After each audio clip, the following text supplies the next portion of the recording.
My pleasure. So Coleman Watts is the host of Think This Through, a fast-growing YouTube show that debunks cons, cults, and conspiracies with a humorous flair.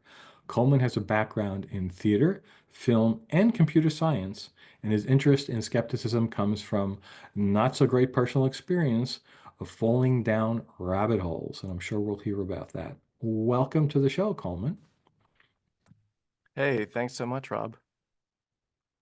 Yeah, thanks for coming on, Coleman. I'm really excited to get to hear from you this evening. I was really pleased when Rob said that you had agreed to come on the program. So we are definitely looking forward to it. And So and I I loved, I found Coleman's YouTube channel quite by accident. I'm very intrigued by the growing belief in the American public, maybe worldwide, but definitely American public in UFOs.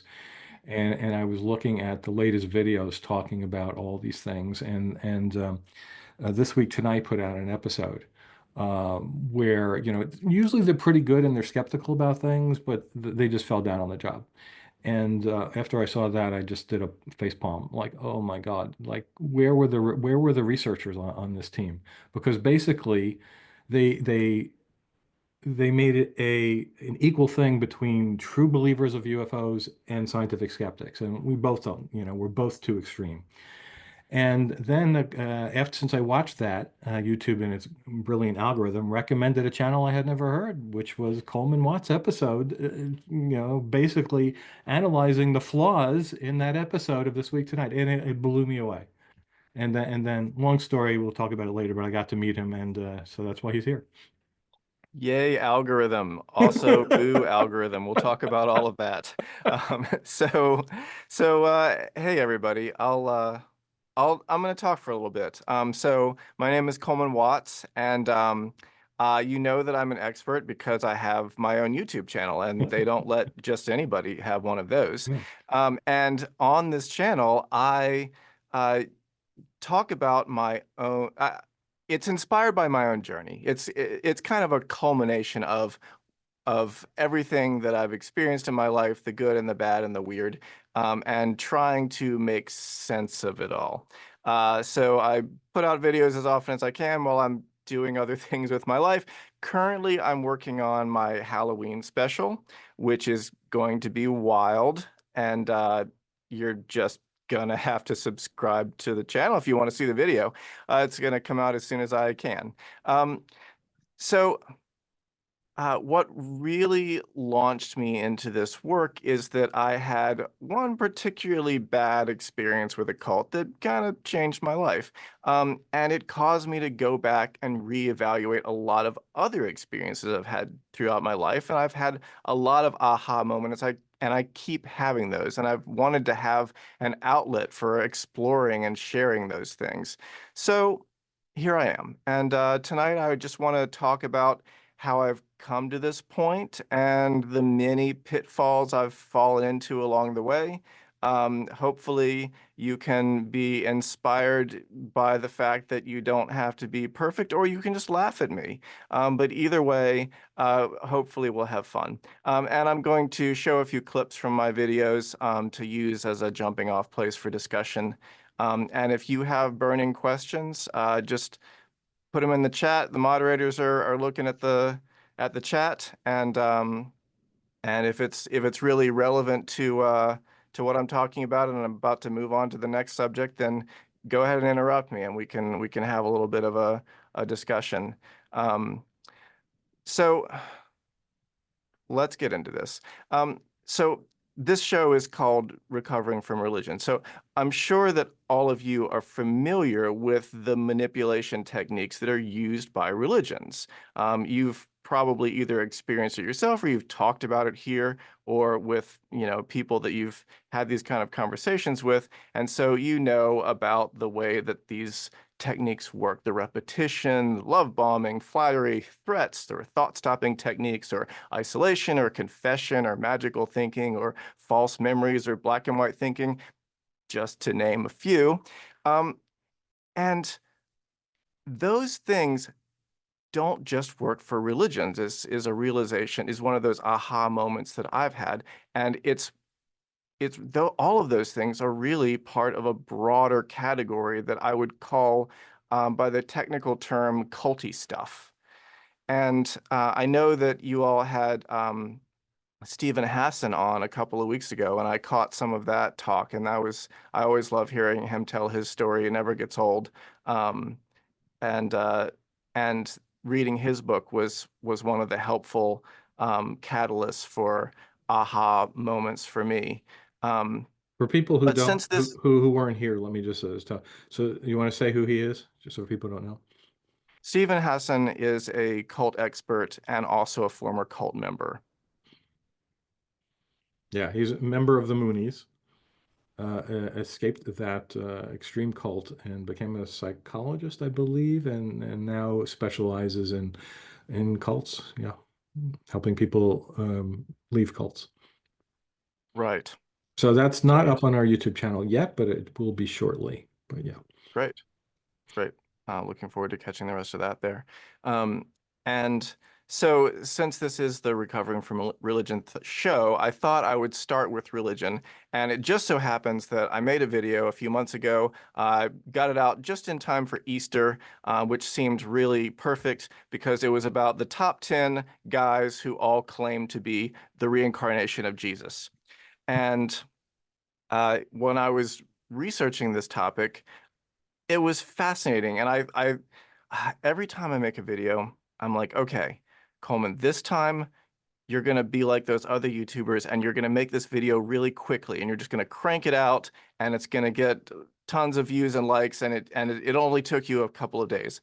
Well, like 3 weeks later, I finally had this video kind of put together because it was just so much. Because the problem with creating a top 10 list, I realize, is that you have to research 10 things and not just one thing. So live and learn. Don't do that and expect it to go quickly. But I'm going to show you a little clip from that right now, because this is top 10 Jesus number 7. Can you see this video? Yes. Yes. Okay, great. Let's talk about Jesus number 7. Number 7, Alan John, or A.J. Miller, was a Jehovah's Witness and IT consultant until, at the age of 40, he proclaimed, "I'm Jesus of the Bible." You know, when some guys hit that midlife crisis, they just do something a little dumb, like buy a motorcycle or... Shut up. Not AJ. I've done these presentations with many thousands of people, and the majority of them feel I'm crazy and delusional. How arrogant is that, and what a wanker. But not listening to feedback is one of his powers, apparently. Maybe his only power. I could not perform any miracle. I chose to not perform any miracle, in fact. So no, he can't walk on water or turn it into wine, and he also can't seem to get any of his predictions to come true. The Earth itself is going to change a lot in the next few years. And what you now know as countries, some of them will disappear completely. That was definitely going to happen by 2015. All of these things are going to happen. Along with a supervolcano that would blow up most of Europe by 2020 at the latest. But he did manage to attract a cult following, complete with an inner circle of people who, coincidentally, he says were all reincarnated from the Bible. Yep, there's Jesus' original 12 apostles, and of course his girlfriend. I'm Mary Magdalene. There's only one of me. Except this is actually the third woman he slept with and told she was Mary Magdalene. And before that, his wife divorced him for cheating on her. Holy matrimony, or as they say in Australia, What a wanker. hey, Is there only Hey, one that- of you two? it's only one of me.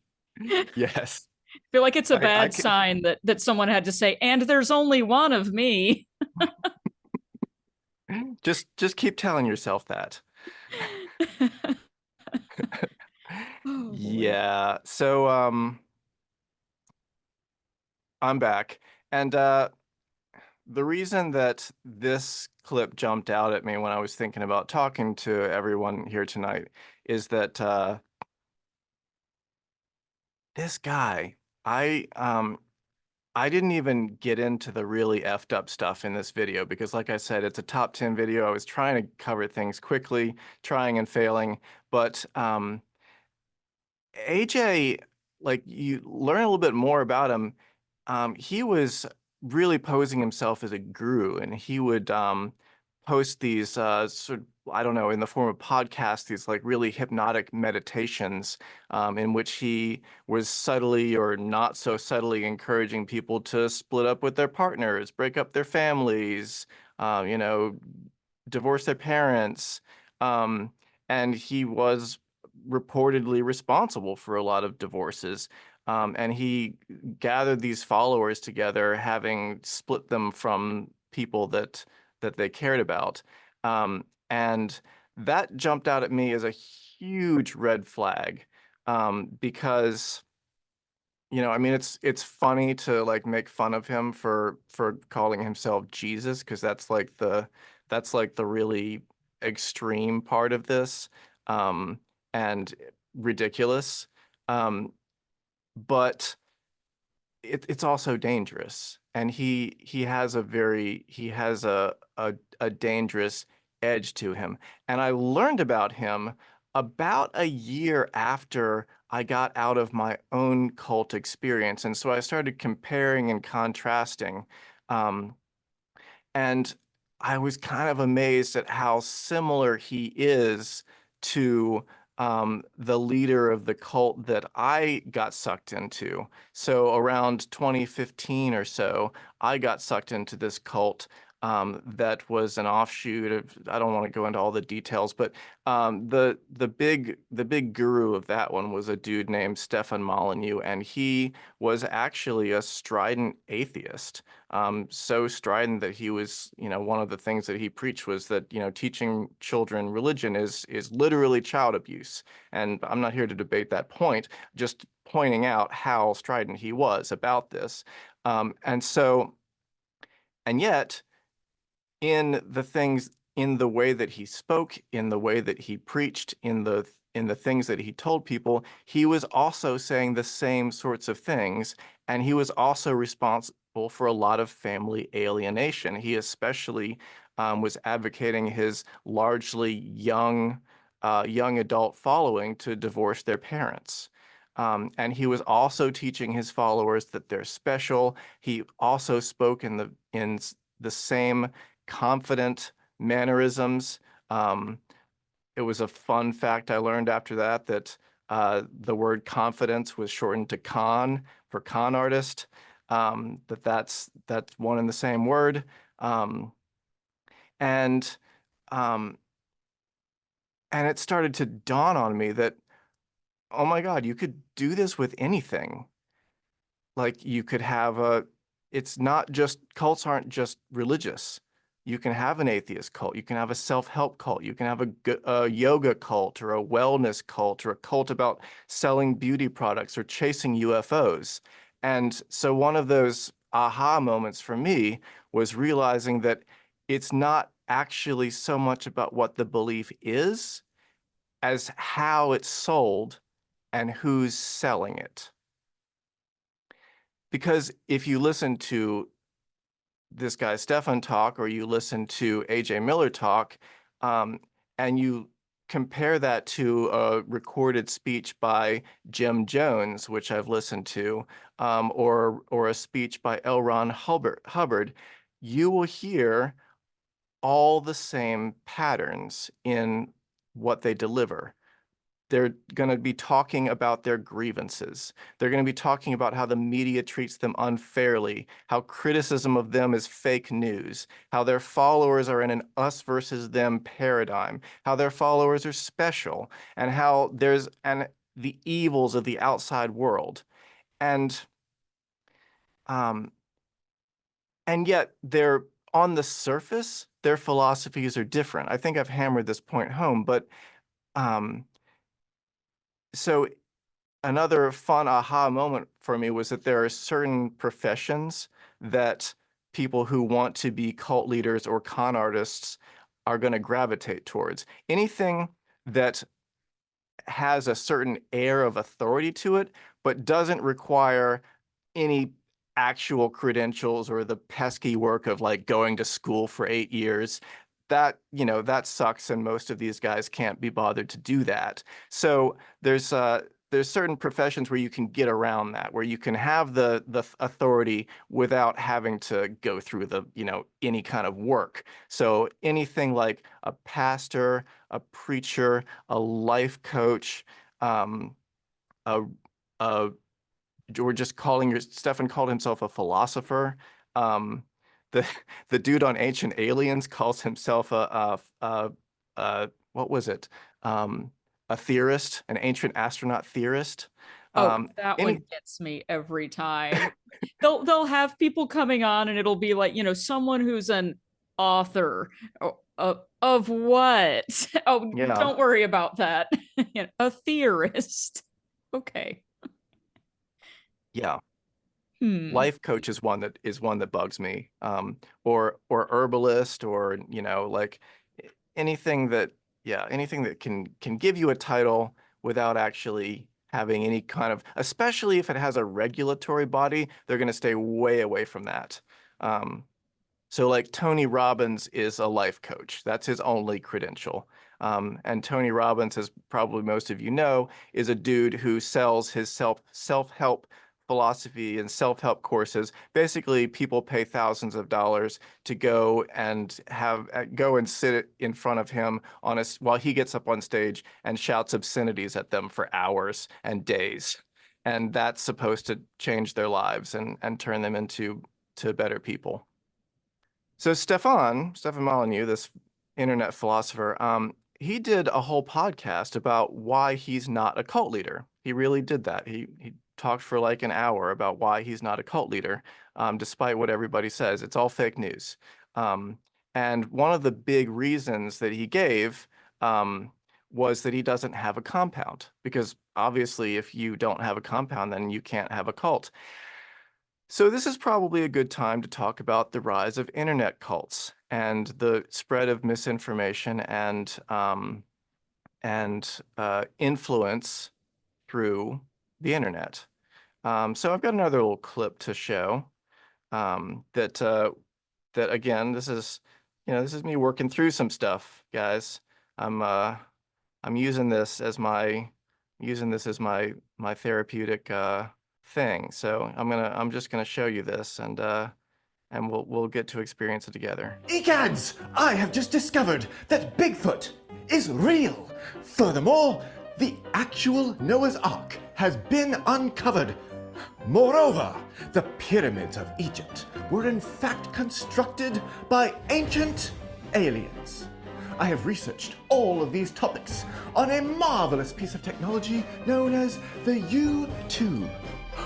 And look at this, a sidebar with recommended videos. The clockwork inside this tube must know that I am a truth seeker, because now it says I should watch this expose about lizard people who have taken over the government. Gadzooks, if it wasn't published on this tube of knowledge, I would not believe it.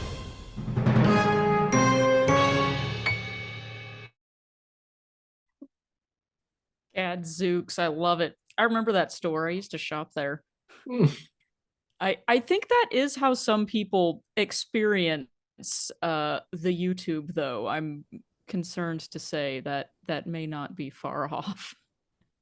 Yeah, one of the interesting things regarding flat Earth believers, and this has come out a lot, and it might have been in the documentary Behind the Curve, which is about that subject, where they interviewed one of the more out in front people, Sargent, about that, and he said basically everyone who's come to him that started to believe in flat Earth believed it because they were looking at some other maybe less unbelievable conspiracy theory on YouTube, like Kennedy assassination, maybe there was a second gunman, and YouTube says, hey, you like that? How about this flat Earth video? Yep. Yes, I have talked to people about that as well, who started out telling me about a documentary that they saw, and they're always called documentaries. And then as they get more and more into it, it seems like the algorithm, or however it's happening, they slowly slide into more and more suspect content. And next thing you know, they're telling you about the lizard people that have, invaded their neighbors' bodies or something. And I'm not sure how we got here. Well, I'm glad you brought all of that up because I have a little mini presentation about that, and that's just a perfect segue. So I'm gonna share my screen again here, and yeah, let's talk about social media. Can you see that okay? Yes. All right, great. So let's talk about social media because as you probably know, around the mid 20 somethings, there was a little bit of a misinformation problem with affecting social media companies. Fortunately, they had a foolproof plan to solve this problem. First, they created a platform that incentivizes quantity over quality, because of course, the more information you have, the better. It doesn't matter if it's true or not. The next step was to create a cult-like structure with influencers and followers. That way, it's nice and pyramid shaped. Then they had an algorithm to tell people more of what they want to hear. Because, of course, why would you want to hear something that you don't want to hear? Who wants that? Then they taught that algorithm to show more and more extreme versions of previous content. Let's just ratchet it up every single time. Finally, the step that really cinched it was ignoring the problem for years and years. Then they suddenly realized that there was a problem.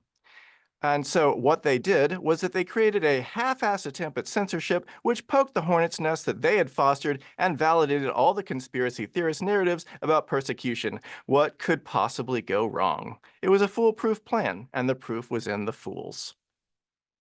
Thank you. That's my little rant about that. Thanks for indulging me.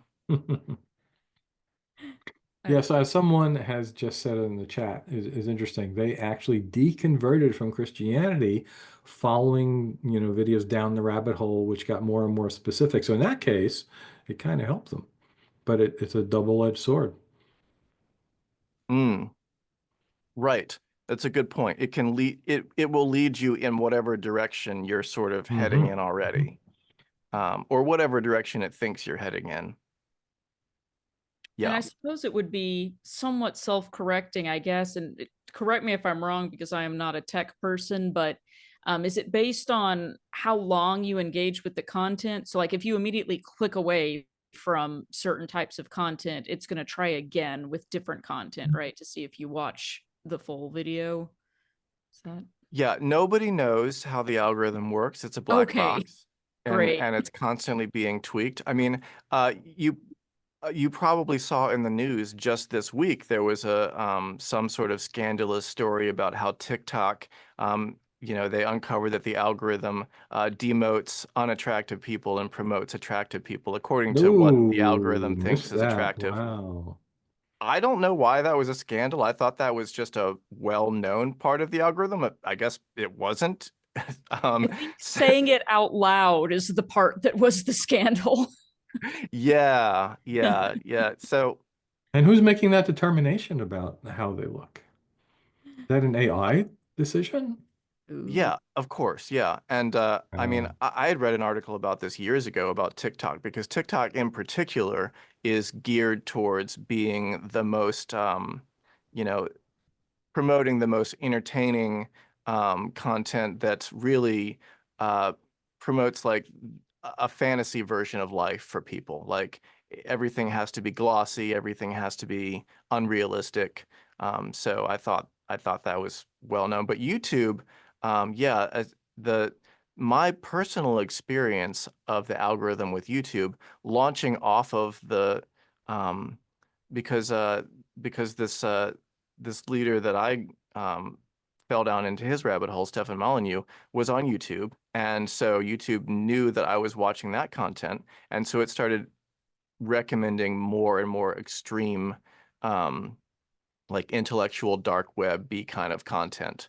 And it just got worse and worse. And it didn't really matter if I mean, my own experience is it didn't really matter if I believed what I was watching or not, because it was just going to keep ratcheting it up. Like it just cared about the fact that I was watching, and it would push push more extreme versions of things on me.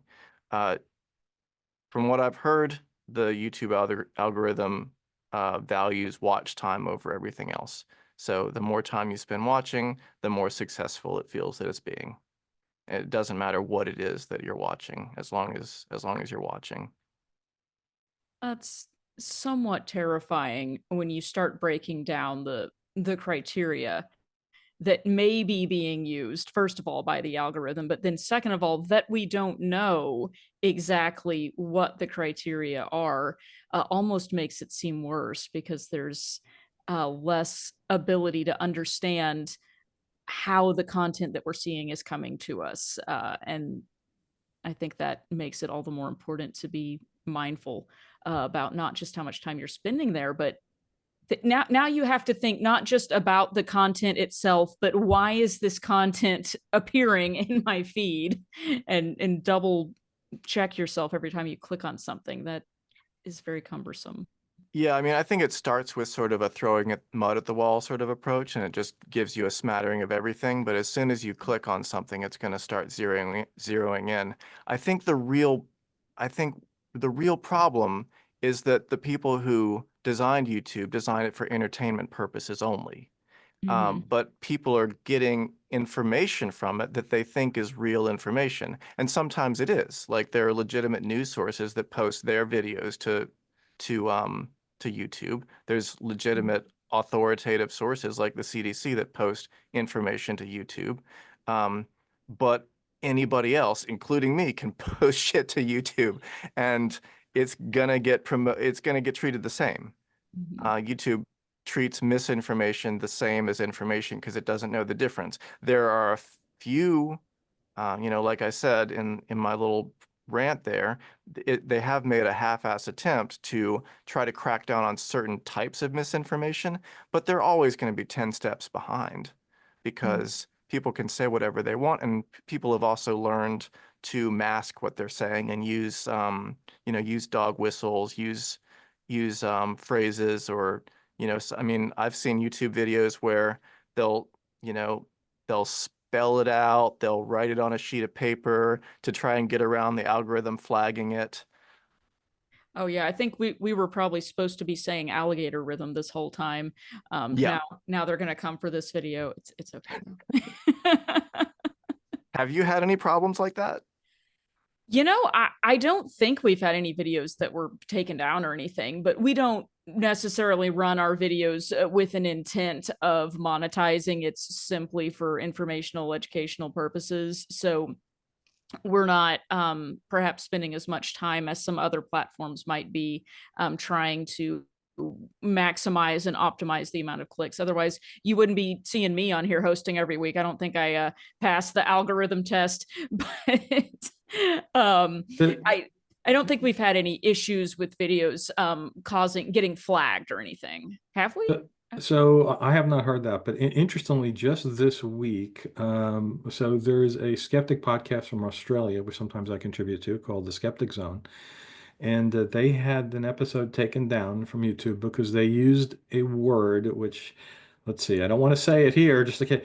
I'll say something similar. Lack scab, which is a goop that you put on your face to supposedly cure cancer. And basically the episode was saying what an awful, horrible thing this was, and the algorithm thought it was promoting it. And Richard Saunders, who runs the Skeptic Zone, like has already put in, no, you don't understand, and they got rejected. It's like it's bizarre. Yeah, because it's not a real person that's reviewing those requests. It's the algorithm, again, doing the same thing that it did already, which is just flagging those keywords. I think it's a little bit smarter than keywords, but no, another thing that I've heard from a lot of YouTubers who have had this problem. I mean, I've heard from people who do debunking specifically and get flagged for talking about the things that they're debunking because it's not allowed. And they'll even say, the original video that I'm criticizing is still up, and you're taking down my criticism of it. Like it can be pretty pretty ineffective. The censorship thing I don't think works extremely well. So when I sort of experienced my getting out of the rabbit hole, I still had some ties to some people that were still in, and I tried having conversations with them, and it didn't always go well. And so I have a little piece that I sort of put together about that that I want to share with you, and then we can talk about other people's experiences maybe of trying to have conversations like this. But I'm just gonna play this. Have you ever tried to argue with someone who believes in irrational conspiracy theories? Did the conversation go a little something like this? Dolphins are taking over the world! There's no evidence that dolphins are taking over the world. Because they're suppressing the evidence. Well, no one has ever seen a dolphin in charge of anything. They're all hiding. They're shapeshifters. That makes no logical sense. Because you bought into the mainstream narrative. You mean facts. Because everything you've said is a narrative. You would say that because you're part of the cover-up. Frustrating, isn't it? Even if you try your best to stay reasonable and rational, you're not the only one with your hand on the wheel. And they are going to steer this thing off the rails no matter what you do. So, to help you avoid this kind of train wreck, here are 10 tips on how to argue with a conspiracy theorist. Number 1, don't. Okay, at least consider why you're doing this. Are you talking to this person because you're concerned about them and genuinely want to help? Or are you just pissed off about their dumb theory and want to shame them in front of everyone on social media? You're wrong. There. I'm hoping you're talking to this person because you actually care about them. But either way, number 2, don't argue. You're not going to get anywhere if you go in swinging. If you really care about this person, you need to have a conversation, not an argument. Number 3, take an interest. People like to feel listened to and understood, and there is stuff you can learn from this person. How did they get sucked into this theory? What convinced them? Who convinced them? They'll probably freely tell you all this stuff if you just ask in an open, friendly way. Number 4, ask them to convince you. You can honestly tell them that you're not convinced by this theory yet, but you might be if the evidence was really solid. Well, that's okay, they'll tell you. I wasn't convinced either until I learned the truth about this massive cover-up led by elitist, puppy-hating Cruella de Vil and her— Okay, you asked for it. What usually comes next is they send you a bunch of links to conspiracy videos and podcasts. Some of those videos are painfully long and repetitive and never seem to get to the point and go on and on and on and on. You don't have to sit through all that. Ask them, okay, what's the single most convincing piece of evidence? And see what they bring you. Keep an open mind. I hope they bring you something really good. Maybe it'll even convince you, because you know, some conspiracies are real, like when Big Tobacco conspired to cover up the link between smoking and cancer. Or what about that conspiracy by NASA to fake the moon landing? Yeah, that one's real too, and this is the single best piece of evidence someone sent me. An interview with Stanley Kubrick where he admits that he was the one who faked it. They started to get to me after a while. What? The fake moon landing. You're saying this is true? Oh okay. yeah, it was fake. But not so open that your brains fall out. There's only one tiny problem with that video.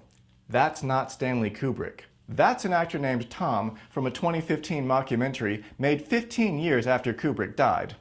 That's why you should do your own research. Conspiracy theorists love telling you to do your own research, so oblige them. Take their 1 or 2 or even their 3 best pieces of evidence and look into them. See if anyone else has verified or debunked them. Research it, and then openly share what you found. Chances are their evidence is going to turn out to be a great big nothing sandwich. So tell them why you're not convinced. In the mind of a conspiracy theorist, the only reason their theory hasn't gone mainstream is because of the cover-up. That's why no one has heard of it. If people only knew and did their own research, they'd see the truth. Well, you might have just blown their mind by being the only person they know who has heard of it, has done their own research, and has decided their theory is garbage. Has talking to you changed their mind? Probably not. But you have planted a seed of doubt, and over time, little seeds can grow into big, beautiful flowers of skepticism. Who knows, maybe in a few years they'll come back and thank you for being the person who helped them turn a corner with that one conversation you had. Until then, keep the lines of communication open. Let them know that you enjoyed the conversation and you're open to talking more. Keep it respectful. Don't send them a bunch of links that debunk their theories. You didn't like it when they did that to you, and it can feel impersonal and adversarial, like you're trying to one-up each other. Unless that is your goal, and all you want to do is own someone on the internet. I'm right and you're wrong, and I'm going to prove it. In which case, why are you still watching this? I love that you make the point at the beginning there about thinking about what your motivation is with the conversation, especially if you're online. It almost feels sometimes like it's unavoidable that you're going to end up in that "I'm going to own you on the internet" type of argument, which I don't know about y'all, but those never seem to end well to me. What I discovered is that people like to argue, but they only like to win those arguments. And that means sometimes saying some pretty ridiculous stuff, as long as it, as long as it comes off in the right ways. I had conversations that were way too long with some people who would just spiral into, sidetracks and just wanting to derail the conversation, like I said, and we could never get anywhere. And another thing that I noticed a lot since then is that that quantity over quality stuff, I know people who are really down rabbit holes who will post like 5 to 10 times a day of stuff that reinforces their worldview. And like when I see it pop into my feed, sometimes every once in a while, I'll take the chance to look into it. Like especially if it's a factual claim. If it's just some emotional thing, then there's nothing I can really say about it. But if it's an actual factual claim, I might actually every once in a while I'll take a look at it. And it always turns out to be BS for one reason or another. And if I point that out, it doesn't matter because it's already like 12 posts down in the feed.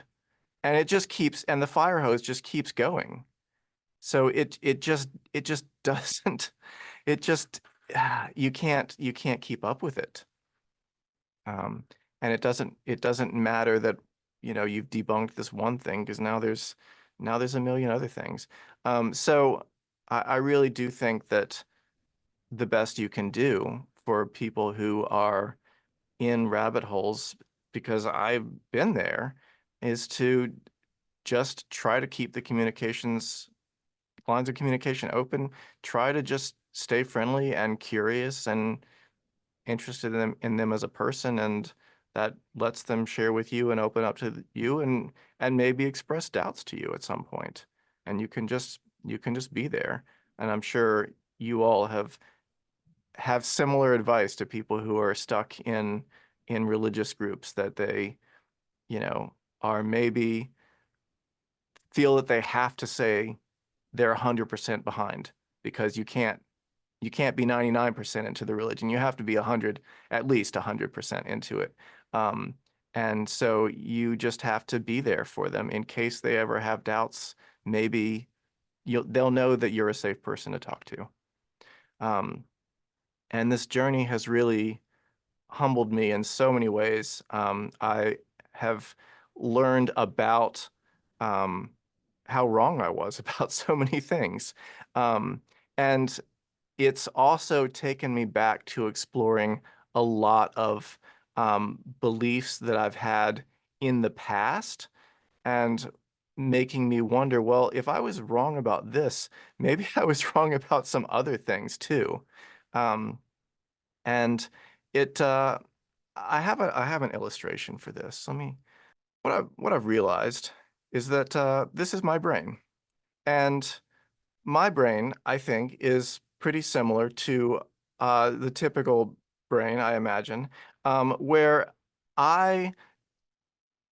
as I grew up, as I absorbed information about the world, I wasn't categorizing it according to the scientific method. I was categorizing it according to whatever seemed useful or interesting or engaging.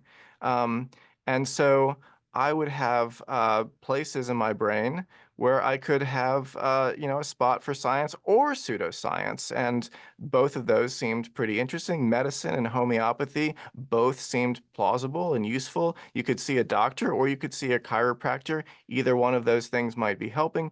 Magical thinking, cool.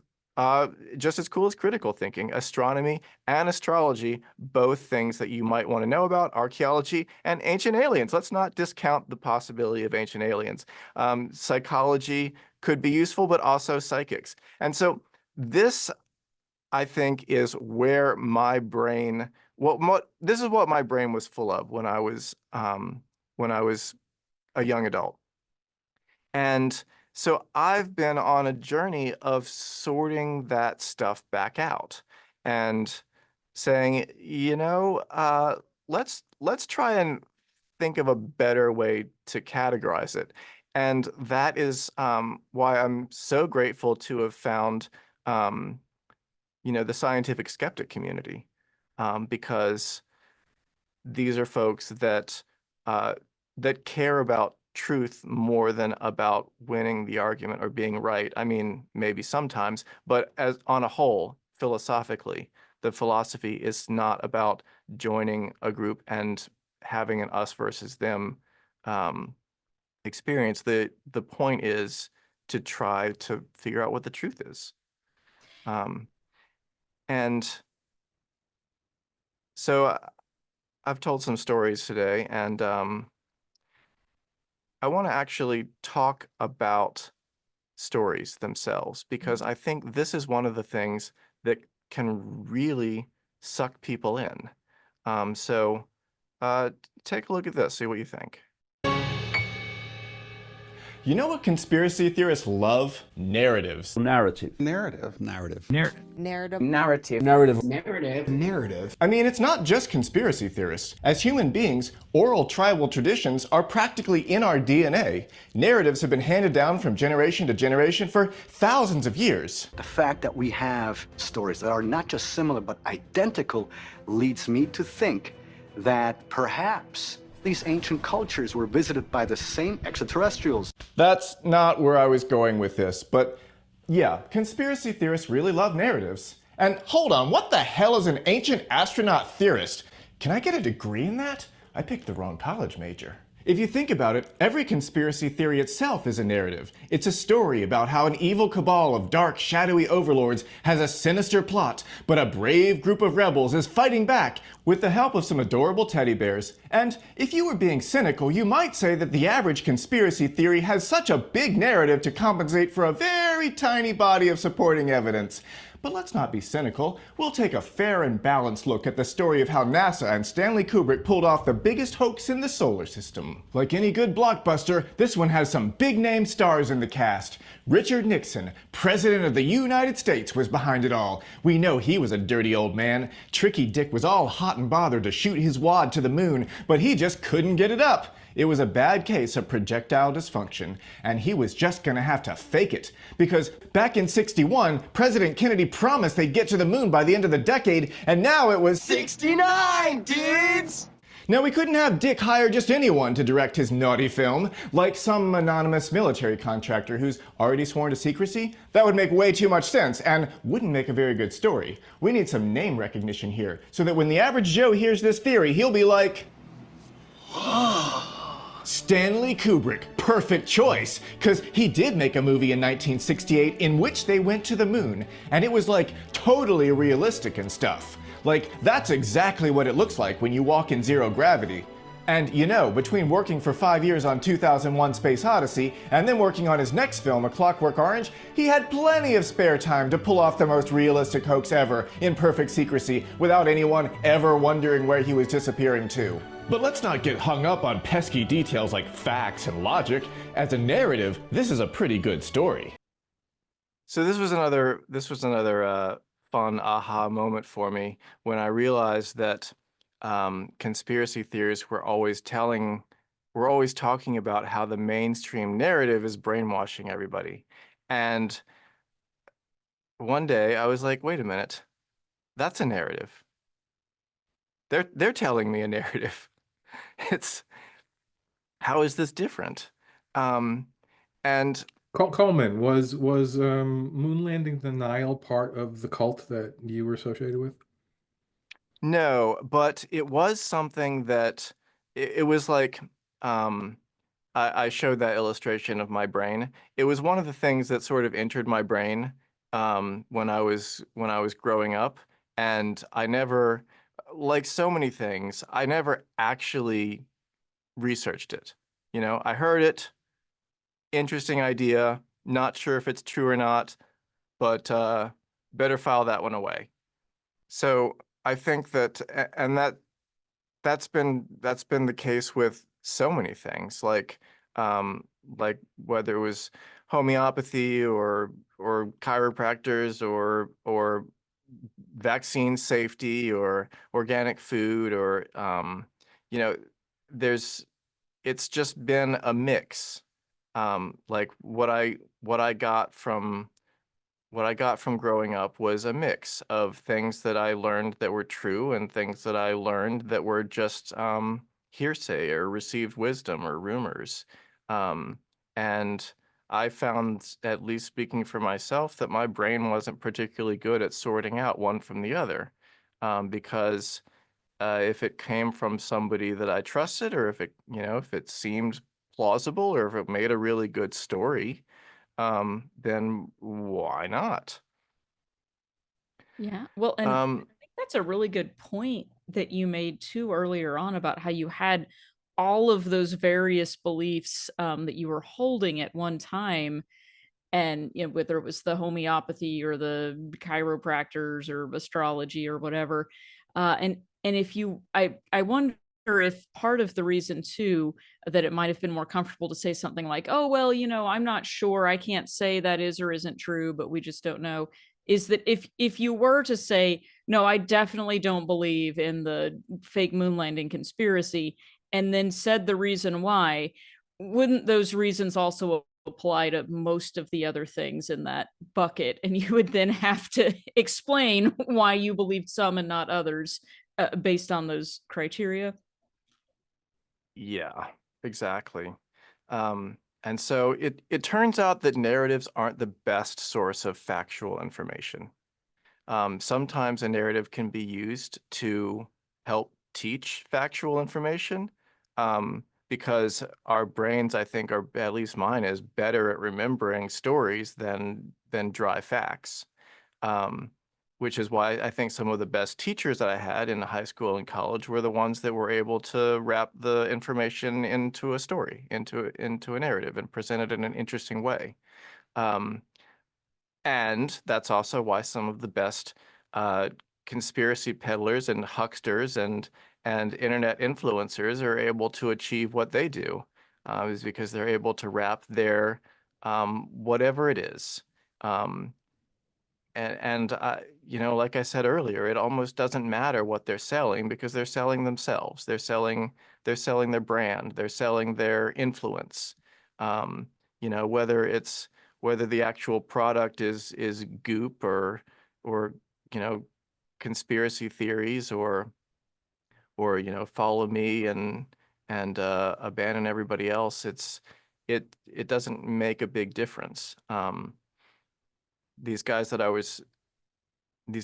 was talking about earlier, another interesting thing about them is that they all, I think all of them, over time changed their position on a number of things that they were preaching, based on whether it was convenient for them at the time, and based on whether it suited their needs. You know, based on based on what they wanted their followers to do for them. So, you know, it might be one belief. You know, Stefan Molyneux, for example, was a strident atheist when he started his group and when he started preaching, and decade later or so, and recently he's been totally in bed with the Christian right. and totally cozied up to them. So it's not about the beliefs. It's about what they can sell. And so with that said, now I'm making these YouTube videos and I'm using narratives. So right back at you. I'll make narratives of my own, and I will try, if I can, to put some kind of moral of the story in. So, for example, in this fake moon landing video, there's a moral at the end. So let's see where we get to with this. All right, here we are at the end of the show where I'm supposed to impart some kind of lesson or moral or something. Oh, help me out, Space Lady. What have we learned today? Because you're a primitive storytelling species, you find narratives more compelling than facts. When it comes to logic, you're all f***ed. Thanks. That was depressing, but true. Oh, but one more lesson. This T. Patrick Murray guy is a real dick. And who was that lovely space lady? Well, I was just getting into that. So my wife has been on her own journey, and that's been really great. It's been really great for us to be able to share and be supportive with each other. She was really sucked into the world of New Age spirituality and alternative medicine when she was younger, until she finally came to the conclusion that it hadn't done anything for her in the years and years that she'd devoted to it. And so she was having that realization around the time that I was having my realization. So we got to explore that together. And so, as great and wonderful and super productive as it is to have arguments with people on the internet, it's also really important to have supportive people in your life and people that you can, people whose journeys you can share and people who you can support and just bounce ideas off of. And hey, what do you think about this? And I used to believe this, and now I'm questioning it. And what do you think? And so she's popped up in a few of my videos because she wanted to, and she wanted to be in that part of the journey too. I've got another one here where we decided to explore the world of, well, you'll see. Serial motor isn't looking so good. We know this is all very accurate because what's moving that pendulum is chakra energy vibrations. Definitely not because this lady is swinging it around with her hand. That's not what's happening at all. Pay no attention to her hand, focus on the crystal. And now, let's prove it's not just a trick with help from the mystical medium. What did you say your psychic name was? I am the Lady Divina. Okay, Lady Divina. Could you measure my chakras, please? That will require an energy exchange. Oh, how much? Oh, 150 should get us started. Thank you. Okay, now, how are my chakras looking? Well, now that the energy is flowing, we can check. Wait a minute. This spinning backwards. Oh my goodness, and out of control! Your energy is all kinds of messed up. You're going to need a chakra tune-up and an essential oil exchange. Oh no, that sounds expensive. Oh, it ain't going to be cheap.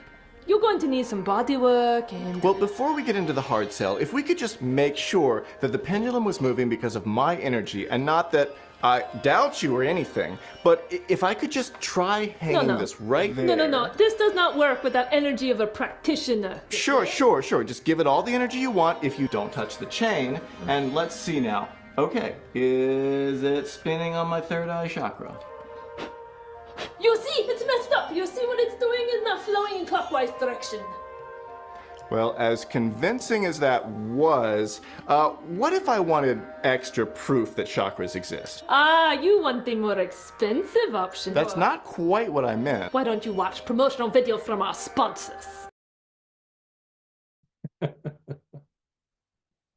So she's been great. She especially likes playing the crazy characters. And so we get to bounce off each other's energy in that way too. So you have a theatrical background, does she, or or is she just an amateur? She's just dramatic. So this has been my journey. This is me going back and looking at all of the things that in my life I didn't bother at the time that I heard them to assess them. And this is me going back and saying, well, was that actually true? And is this person is this authority actually trustworthy?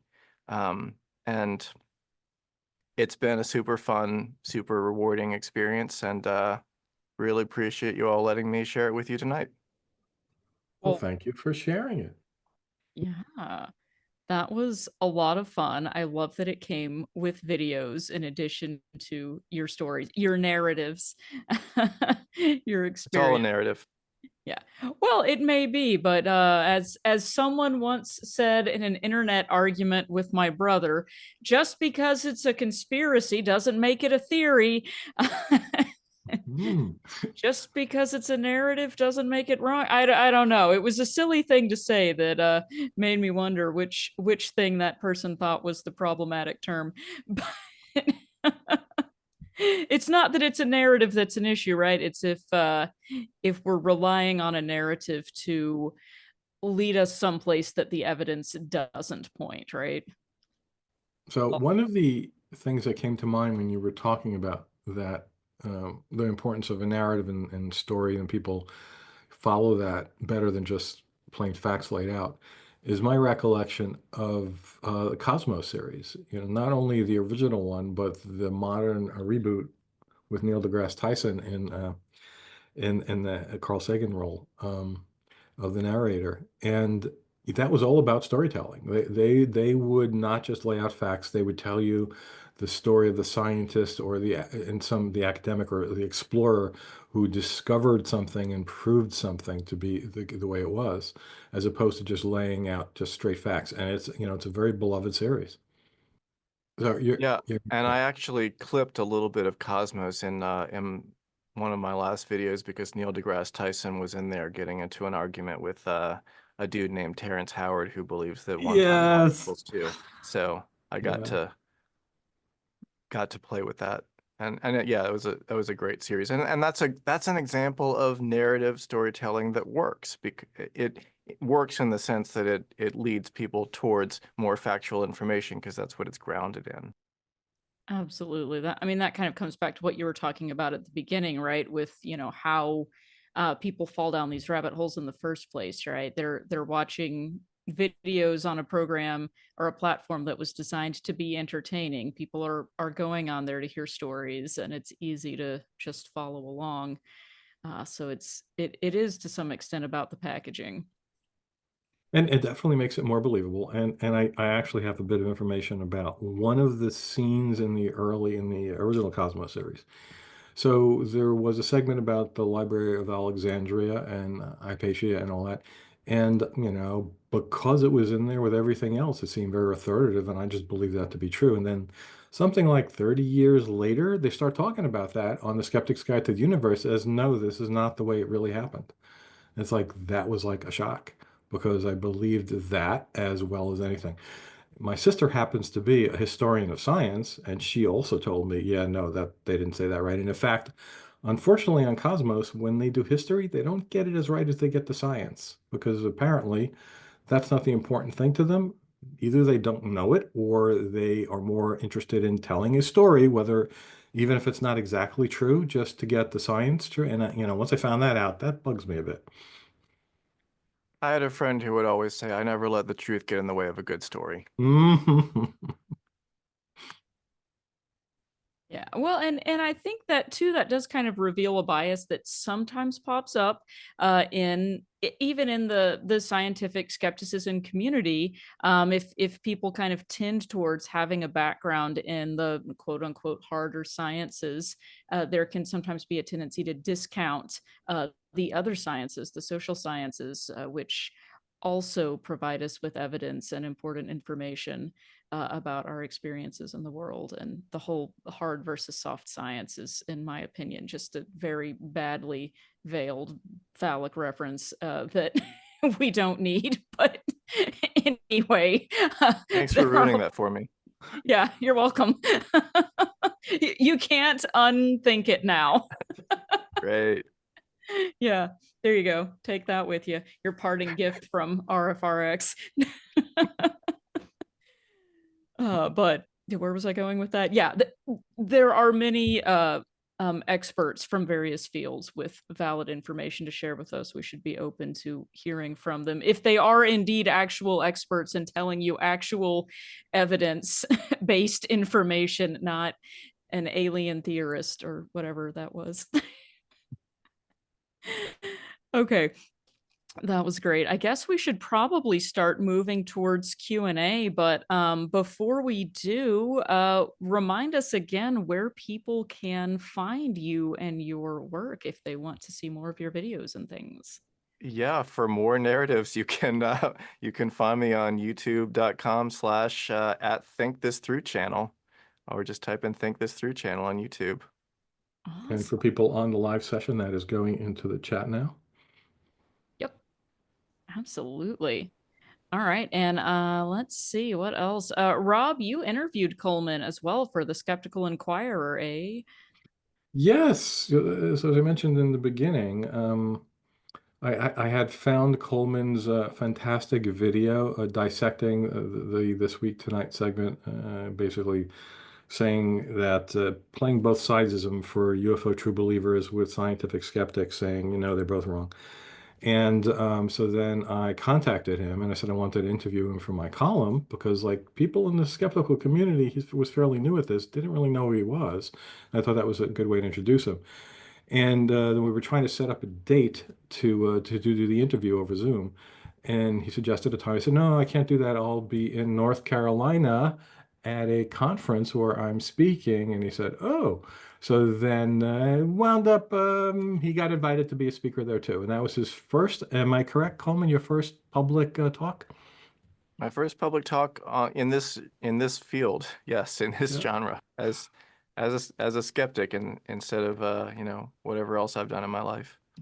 So just like he does in his videos, Coleman was very theatrical and he blew everybody away. And Cara posted my interview with him, which was on video, and I put some segments of the of his talk in there. But we also have his whole talk to the Triangle Skeptics of North Carolina, and we can give you the link for that too.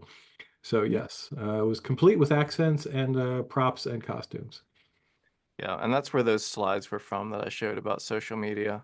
And thanks for bringing up aliens, because you know, I don't know how I got through my whole talk without really talking about aliens. But I had a family member who was really into it. You know, I asked them to send me their best piece of evidence about alien visitation, and they sent me a talk by a guy who was talking about the spirituality of extraterrestrials, and thought, wow, what does this have to do with it? And now, if you start to dig a little bit into these UFO true believers, it really is. It's not even almost like a religion. It is a religion. Like there's a very there's a very it's faith-based. A lot of it is really faith-based. This belief in UFOs, and I mean, Lou Elizondo, one of the top guys who gets interviewed on TV, believes that space aliens are literally Christian angels. So there's a lot of, and Wow, that's the yeah. opposite of Marjorie Taylor Greene's statement that the recent UAP sightings are actually demons. Well, it's one of the two. But they're religious figures.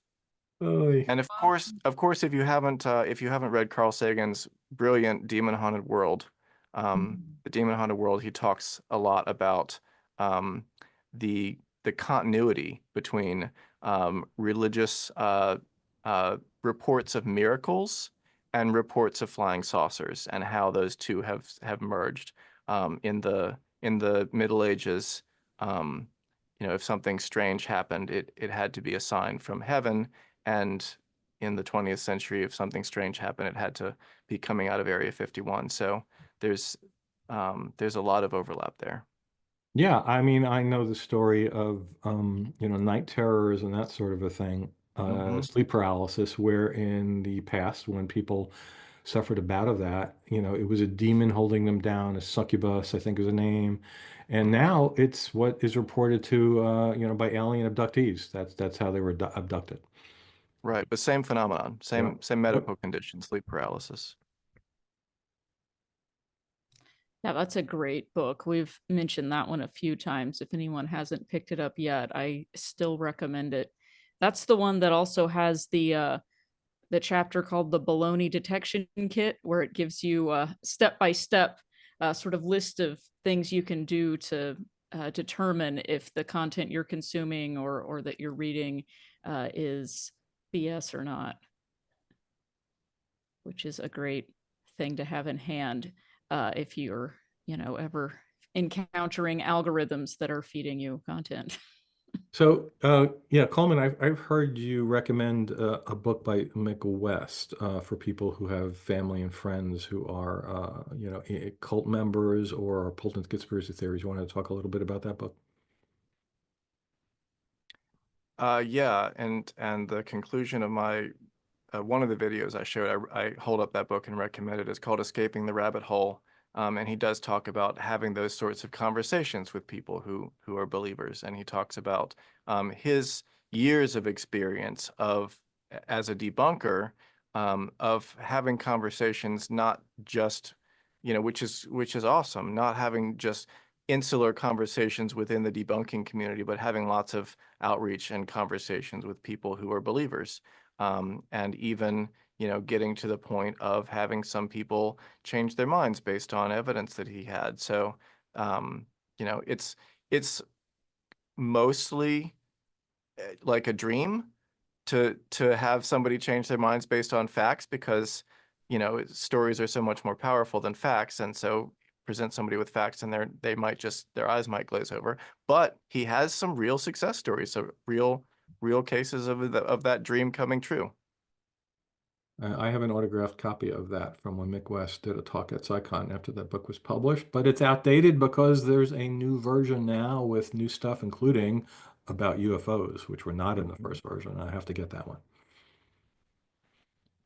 It is amazing to me that continues to be such a hot topic that people remain interested in, even though the narrative, I don't know why I put that in air quotes, but anyway, even though the narrative continues to change, right? Like the alleged aliens don't look the same as they used to be described as looking. They're not using the same kind of crafts. They're not here for the same kind of reasons. People's abduction experiences have different themes and elements in them. And yet people continue to believe just as fervently. It's fascinating. And Cara, disclosure will be any day now. It's been that way for 40 or 50 or 60 years. Any day now, we will be, told the truth by the government. Reminds me so much of the, any day now, the rapture, or Yep. the end time is almost upon us any day now. There is some very similar themes between end of days religions and the extraterrestrial revelations. Yeah, and I could link other things too. If you watch enough stuff about psychics and mediums and those kinds of paranormal claims, ESP and being able to bend metal with your mind like your regular claim, there's also, eventually they will get enough data to agree with us that this is true. It's going to come. You'll see. Science will eventually agree with us. And this has been going on for 100 years or so. Well, and a lot of alien revelations came from psychic channelings or mystical experiences that people had, where they were able to contact aliens through the power of mental teleportation, or whatever they called it. Yeah, aren't the Raelian cult, was that one of them? Yeah, yeah. Yep, and Seth is a channeled being, extraterrestrial. There's been quite a few extraterrestrial channeled beings that have written books through the authors that actually wrote them. Do they ever give the subject or the human subject any valid information that we can use, like tell us how to make a faster than light drive or something? Any day now. Yeah.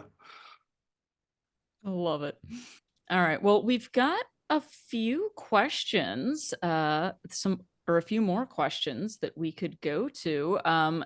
Unless you have any other thoughts or comments you want to leave us with, or Rob, did we cover all of the resources that we wanted to cover? I wasn't paying attention to see what you had pasted in. Did you put the link for the Escaping the Rabbit Hole book? I believe I did. Yes, Okay. I did. And how about Coleman's talk to Triangle Skeptics? I put that one. Oh, I may not have put that one. I don't think I Okay. put that one in the chat yet. Let me do that one. All right. Yeah. So, and people can look this up on YouTube. Triangle Skeptics. Triangle's an area of North Carolina. So there's a Triangle Skeptics, and they had a skeptic camp. So the name is How to Challenge Your Beliefs Without Looking Like an Idiot. That was Coleman's title for his talk. I love it. And it had quite theatrical. Oh, that was the one you were mentioning a little while ago. Yes. Okay. Right. Also, did we put his interview by Seth Andrews? I don't think I put that one. I put his interview with you. So I'll put that one there. So so you can people who are watching this later can look up the Thinking Atheist podcast and find a few months ago, which was, when was that? July, Coleman? Do you remember when that was released? I can find the link if you want. No, I got the link, but I just pasted it in. I'm not on the page. So yeah, so it's one of the early this year or maybe spring 2024 episodes. And then you were interviewed by Melanie Teresa King, who was an RfRx speaker for her Thinking is Power YouTube channel. So that was a fabulous one also. That was a lot of fun. That was the one where the woolly mammoth made an appearance in the Yes. That was great. Okay, so lots of good content to check out. I think I remember when your episode came out on Seth's show. That was really interesting. Yeah, the really interesting thing was when we were both speakers for that skeptic camp in North Carolina, we actually shared a B&B, Airbnb with 4 other people, I think. And not once did the whole cult red pill thing come up. So we were only talking about skeptical analysis of things. And then I listened to Seth's interview of you, Coleman, and said, "What? Why did we talk about this?" That was quite fascinating. You'll have to interview me again. Yeah, you might have to come on this program again. Oh no. Yeah, you haven't done a good enough job making us not want to have you back. So congratulations. No, it was great. Thanks, I think. Thanks. Yeah. Yeah. that was a compliment. Take it. No, it was really interesting. I'm glad we got to have you and add this episode to your list of places that you got to tell your different pieces of your story. And I think we should go to questions now. We've got a few that I think are kind of interesting. They're about cults or groups being culty. And so one of them is a very interesting one that I think we've kind of discussed a few other times before, but not really in this context. So someone is wondering, and this is a question for you, Coleman, but I feel like Rob, you and I could probably speak to it as well. How do we ensure that groups we support, like RFR, don't become culty? Are there any things that you look for, characteristics or warning signs, red flags that would make you think that an organization is culty? We're not just becoming culty. We have a client whose family, I think, she's mentioned she is part of this organization, and he goes, "Oh, that sounds like a cult."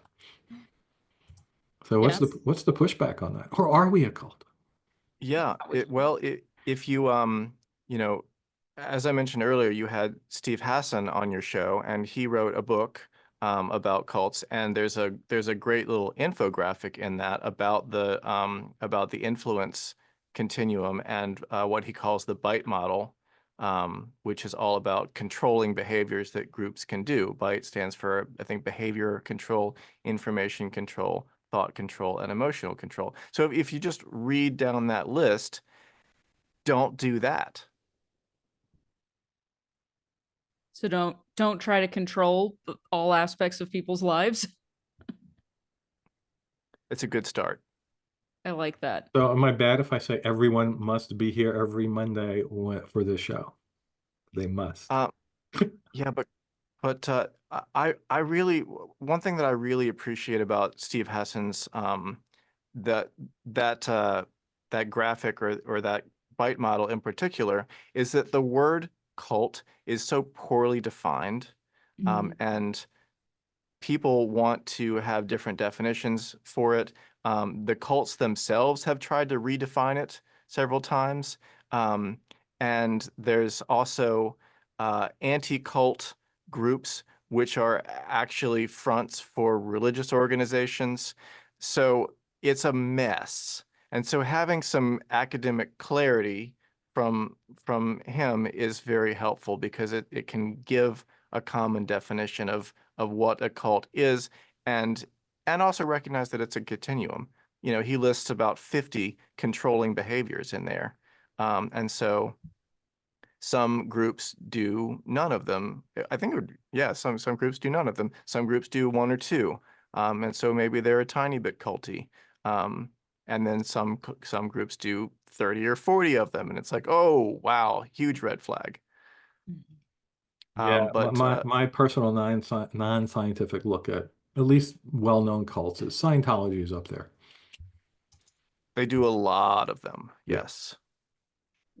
And it can cut through the ambiguity of what is a cult, because nobody really wants nobody who's trying to defend against that accusation wants it to be defined clearly.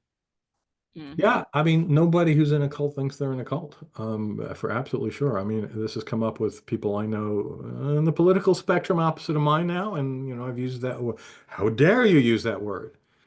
But if we kind of talked about that a little bit, but since we're not political here, when Hassan was here, we avoided it. But then he appeared on, I think it was David Pakman's show, and that's all they talked about was the political aspects of that and the current environment in America, and it made it really clear that even that's not clear because you can be in different places. Like you could be in the hierarchy of a cult, or you could be a level down from that, or you can be the average person, and so it would seem very different to you.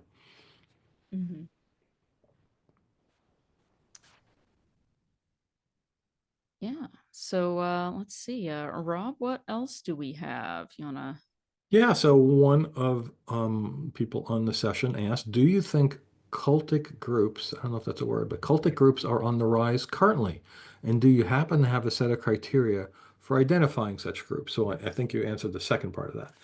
But so do you think cults are on the rise? I think that they're moving online.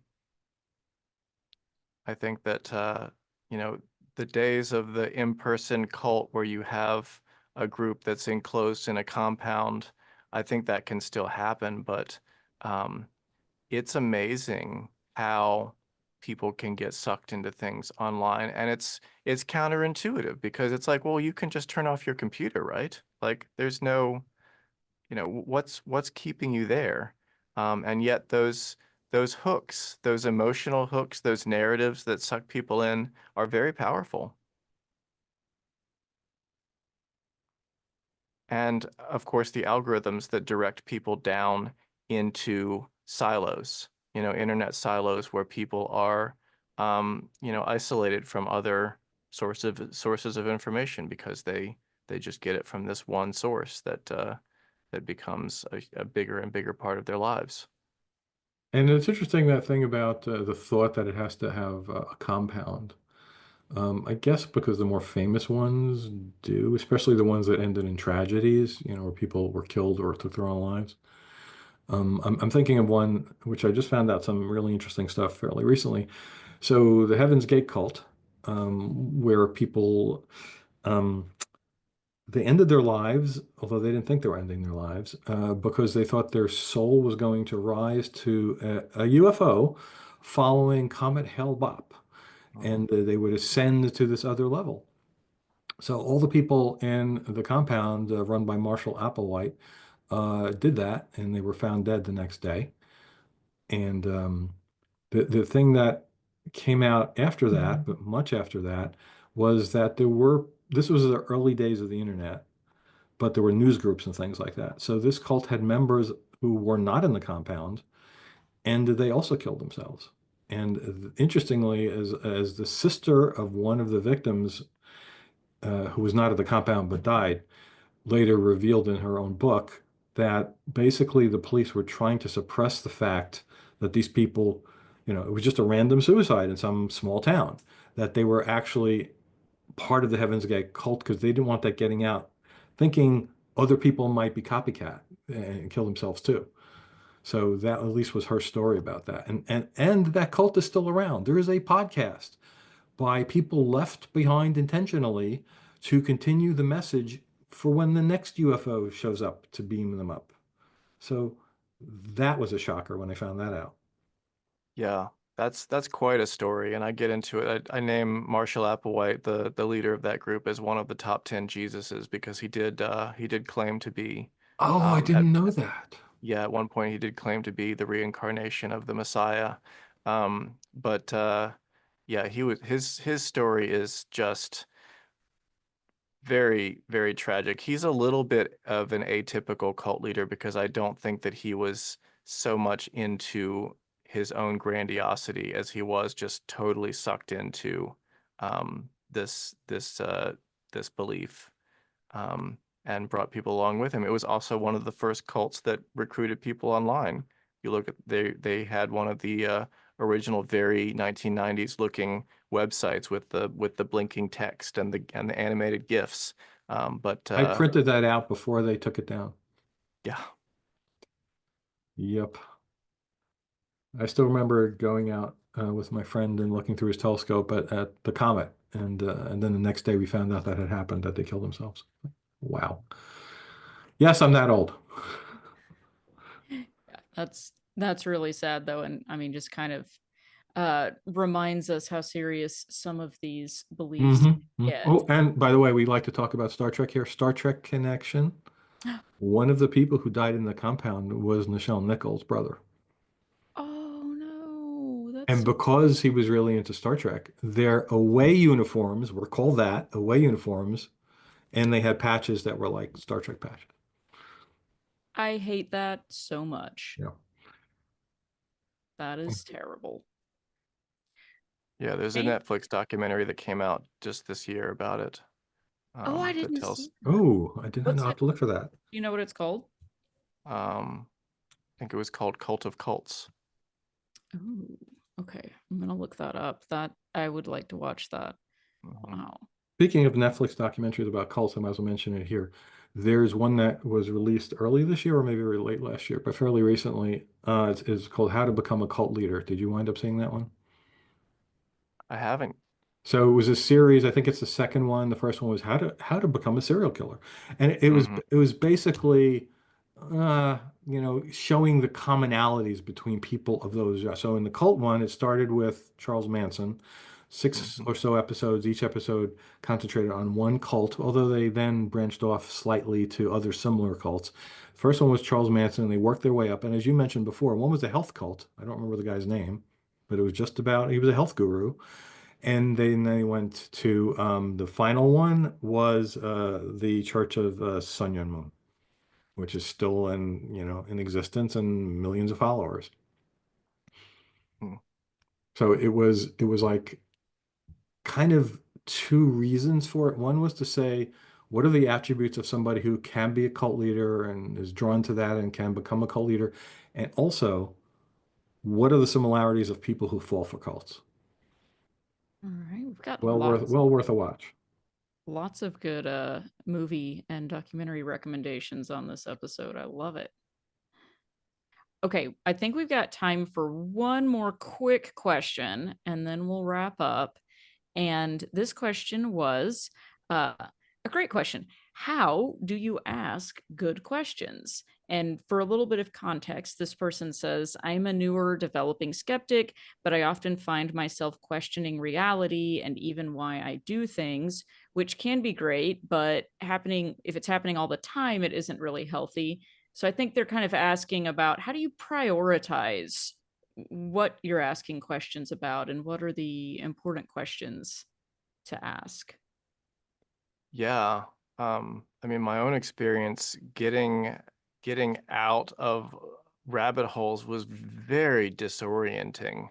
And I mean, it was like, what is, how do I figure out what is true? How do I figure out what beliefs of mine are, how do I figure out who I am? How do I figure out what beliefs are grounded in reality? And you do have to prioritize because, I mean, imagine like relearning everything every day. It's like, oh, how do I use a toothbrush? Like, how do I figure out how do I how do I figure out how this works? How do I, how do I shave? How do I do every single thing? What food do I buy to eat? Whew. Yeah. You got you got to take baby steps and don't try to do everything all at once. Um, give yourself some time. Give yourself some understanding. Um, and I think finding a good counselor can be really helpful. And that might be somebody from the Secular Therapy Project. I was about to say, I know where you can find a good Mhm. secular therapist. I will drop that in the chat. So I'm going to make a correction to something I think I said, which when I was talking about the Heaven's Gate cult, I think I said I printed it out before they took it down. And I was pretty sure they did that, but maybe I'm wrong, or maybe they put it back up, but somebody just posted in the chat. It's still up, and it is. I checked it, heavensgate.com. The original 90s version of this horrible looking website. And if you're really interested in what these people believed, it's still there. And believe, because as I said, some people were left behind to support the activities. It is still there, and apparently they haven't updated it for the 21st century. It looks awful, but it's still there. Love it. All right, well, good to know. And see, this is a great way to know that you're not dealing with someone who's running a cult, is when they fact check themselves and let you know. I suppose fact checking could happen in a cult, but I wasn't expecting fact checking, Cara. yeah. Well, the rules were that there wasn't going to be any. I'm just kidding. We do not have that rule here. We do fact check here. Sometimes even live. Yeah, I'm just so happy I got to use that meme that's been going all around the internet for 2 weeks. I have gotten so much mileage out of that. It's incredible. Okay, and we do not support or oppose any particular politicians or parties here at RFR. Use your own good judgment to vote for whoever you think will be best for your interests. And now, moving on, we will close with that. Coleman, do you have any final thoughts to leave us with, or any last things you want to mention before we wrap up and go to the hangout? Good discussion. Really appreciate you having me here. Thanks, everybody. Awesome. Well, thank you for being here. And thank you, Rob, for co-hosting with me. And thank you, Glinda, for stomping any trolls that tried to get in, and Gail and Daryl and David and other David and Jason and Helen and Nikki and everybody else that does all of the things in the background and in the foreground to make this work, as well as our team doing the social medias to help promote and doing the post-production, and everybody else that gives us moral and immoral support in our weekly endeavors to bring this program to you. And thanks everybody for being here with us. And I hope you'll stick around for the hangout. And don't forget to join us next week. It's not a requirement because we don't control your behavior or your thoughts here, but we invite you to join us again next Monday, same time, same channel. We're going to have Stacey Gran and her mom, the hosts of Stacey's Mom's podcast, on next week, which will be super fun. And some other guests we have coming up later in the month include Jimmy Jr., Cynthia McDonald, and Seth Andrews. So be sure and check us out for those episodes. And don't forget to follow us on the social medias after we have finished telling you to be careful on social media, we're on there too. Watch out. But if you would like to engage with our content and like and share and subscribe and all that, we invite you to do so. It does help other people find our services who may be able to benefit from them. And we are on Facebook. We have a main page as well as a Facebook support group page. We have an Instagram, TikTok, as well as YouTube, which is where many of our previous recordings of RfRx live. And this one will go up there too as well in a few weeks. So check those out if you want more content. And Rob, what else can people do to get involved? Well, we would love to have people help us out here by volunteering if they have the time and inclination. People who volunteer here have learned that healing can come from helping others. The volunteers here find meaning and purpose by volunteering with this organization and helping other people. All of our services here are supported by our staff of volunteers, and we always need more people.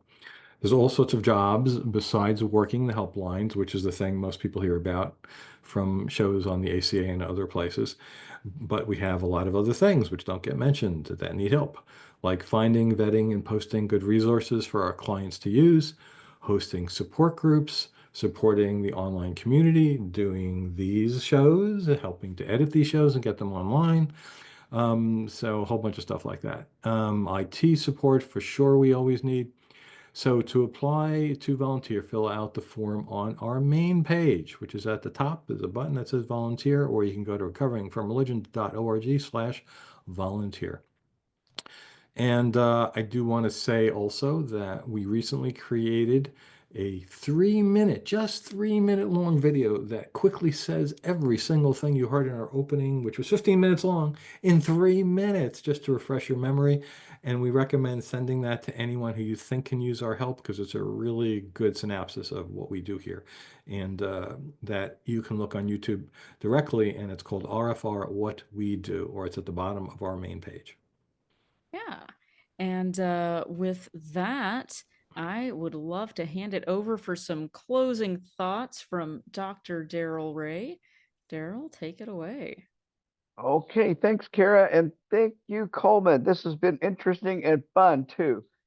What I really find fascinating, and you've underlined it many times today, is the need for us to really not just re-examine our religious beliefs, but a whole lot of other shit that just kind of came into our brains. Like you said, you kind of put it on the shelf, never examined it. I still find myself examining shit. I've been doing this for like 40 years or 50 years. I don't know. Hard to say. But anyway, I appreciate that reiteration of something. We're here to help people recover from religion. But you know, we get a lot of people come here and say, wow, when I got out of religion, it blew away a lot of other things, like my political beliefs radically changed because I started re-examining that as well. And my beliefs about biology and evolution and my body and my health. It's just like it opens a floodgate. And I don't think people realize when you open that floodgate just how big the flood might be. And you mentioned several times you were disoriented by it. And that's a fact. I think so many people, when they call into us or they chat in, they're just disoriented. They don't have any, you don't have any anchor anymore. They lost their anchor. So anyway, thanks for I just kept wanting to jump in here and say, amen, brother. I mean, ramen, brother. And by the way, if you guys didn't know it, my other brother Daryl has been on in the audience this evening. Daryl Barker. He spells his name wrong, though. I'll just let you know, with 2 L's. Our mother, that's the way our mother tells us apart, is he spells it with 2 L's. And just to inform everybody, I'm just the face of RFR. Kara is the real cult leader. We follow her, them. We follow them no matter what. We show up here every Monday night without question. So, am I correct, Rob? Yeah, pretty much. Okay. And I recommended this book so many times. I'm going to recommend it again because it fits just perfectly into everything that Coleman said tonight. But I didn't hear you mention it, and that is Leon Festinger's book, When Prophecy Fails. Probably the earliest it's probably the earliest study on cults, and it's a cult that still exists today. So, and it's free on Amazon. You can literally download the Kindle for free right now and read Somebody it. put it in the chat. I've never heard of this. Yeah, When Prophecy Fails, Leon Festinger, about 2 years after he wrote this book with a team of researchers, he came up with the term that we all know, cognitive dissonance. Leon Festinger was the inventor of the term cognitive dissonance. And what he was exploring was the dissonance that people experience between what the cult tells them and what reality is trying to tell them. And that dissonance gets resolved. There's a tension there that's constantly needing resolution. And cults know how to help resolve that so people are comfortable and don't feel the tension, as long as they can keep resolving it in favor of the cult. And the way they do that is through narratives. When narratives help the brain is designed for narratives. We are storytelling and story receiving brains. That's what we are. And if we don't if we can't put something into a story, it's really hard for our brains to understand it. Oh, this is on my list now. It chronicles the experience of a UFO cult that believed the end of the world was at hand. Oof. Oh yeah, long before Heaven's Gate. And yeah, and you won't believe how many times the cognitive dissonance comes to hit them right in the face, and they still resolve their dissonance by following the cult. Now, a number of people did leave the cult, a good number of them, but there's still people today that follow the cult. So is this one of the cases where they predicted a date, and I guess aliens are coming in, and they didn't come, but the people stayed? Yep. I got the math wrong. It's next year. Yep. Yeah. And this was 1956. I mean, that's how long ago this happened. And it was the first not clinical, but the first academic study, because he infiltrated. You couldn't do this today because of ethical concerns, but he had graduate students infiltrate the cult early on when it was just forming and study it. And then they brought the data back and collated the data. These graduate students were practically living in the compound. We're very close to the compound. It was in Chicago, so they're all local. Anyway, I won't tell you the whole story. You go read the book. Coleman, are you familiar with the book? Yes, it's great. Okay. And Good. yeah, isn't it amazing how things have evolved since then? Because people who are conspiratorial, or who are in culty groups, now have gotten so much savvier, and they have co-opted terms like cognitive dissonance, and they claim now that the mainstream narrative is a cult, and all of us are suffering cognitive dissonance by not believing their beliefs. Well, I actually, one of the last chapters in my book, The God Virus, I talk about how religion always tries to take this language of science and use it for itself. And the greatest examples, of course, are Scientology and Christian Science. But there's many more religions take scientific terms. And you're right. You're right, Coleman. That's what's happening.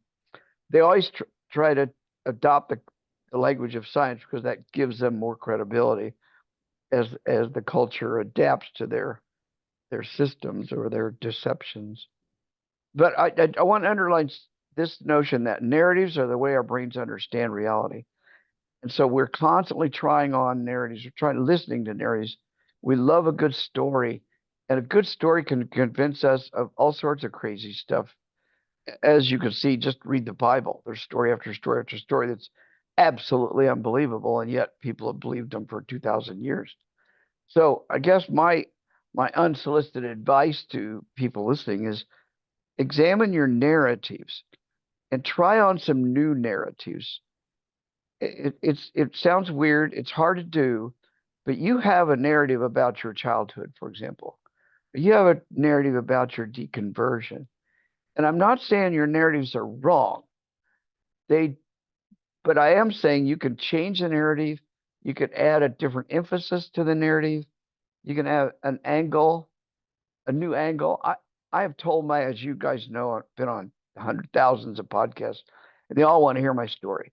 And if I went back 20 or 30 years and listened to myself tell my story, I would hear that I've changed my narrative in some ways. And that's because today I understand my life differently than I understood my life 30 or 40 years ago.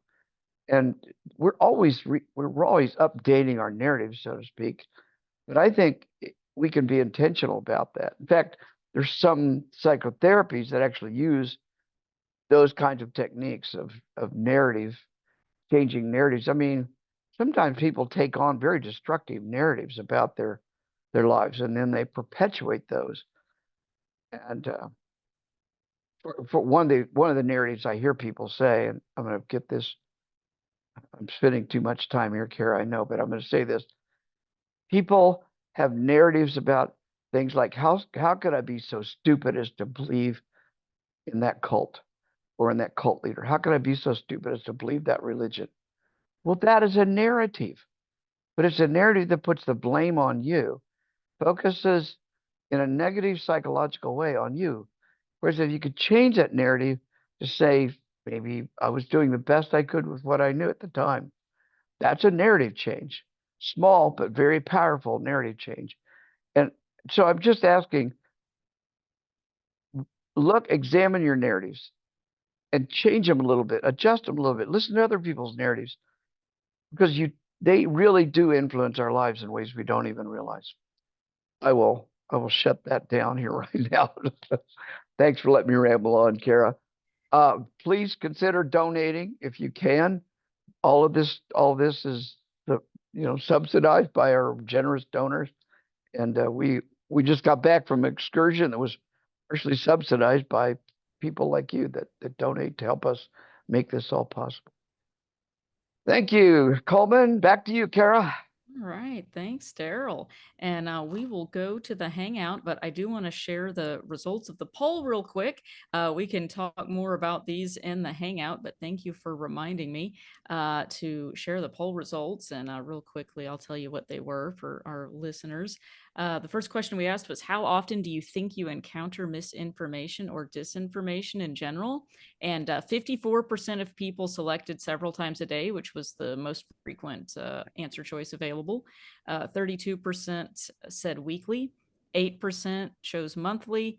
Nobody selected less than monthly, and 5% don't know. So I think a lot of people picked up on a lot of misinformation, which is kind of scary. But, well, it's scary that it's happening that often, but I kind of like seeing that people are watching out for it and noticing it. Next, we asked, how confident are you that you could identify misinformation if you encountered it? Only 12% of people said extremely confident. 50% chose confident-ish.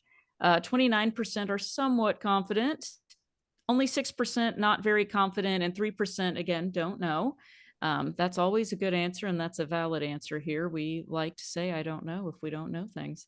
And then the third and most important question, which X-Files character would you most want to be abducted by? Okay, Scully was the runaway answer choice here at 48%. Surprisingly, Mulder only got 7%. I don't know, y'all. I thought that would be more popular, but I guess not. Nobody selected Deep Throat or Skinner. 3% picked the Jim Rose Freak Show, and a whopping 17% went for the Smoking Man. 24% of y'all said somebody else, though. Maybe it was Bigfoot. We'll talk about it in the Hangout. And with that...